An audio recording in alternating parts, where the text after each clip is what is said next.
It's true, I absolutely had no plans to meet with President Vucic today.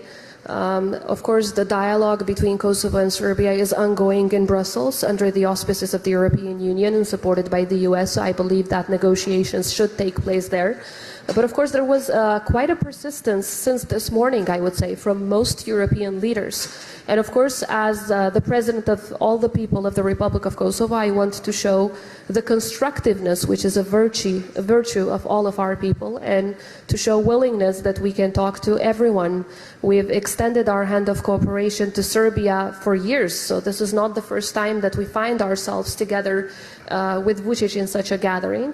But I have to say that this meeting, which was of course, upon the insistence of President Macron and Chancellor Scholz, a request of theirs which I respected, since they are some of our closest allies, was not a negotiating meeting. It was an informal meeting, as they called it, where we exchanged views.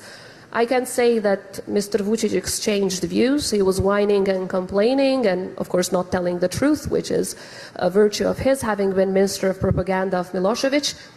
But I had the opportunity also to ask him, first of all, does he consider that he has an agreement with Kosovo or not? This is a key question, because he undertook obligations in Brussels, and if he goes out from one media to another and says that he's not going to implement, then it puts the entire process into question. Secondly, I asked him to remove his army from around the border with Kosovo.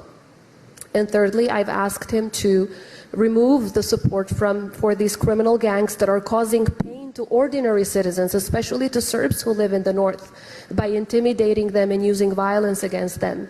And finally, I reiterated the full commitment of the Republic of Kosovo to fully implement each and every point of the agreement which was reached in Brussels and in Ohrid. Vucic was furious, as you know, he loves to insult in his own language.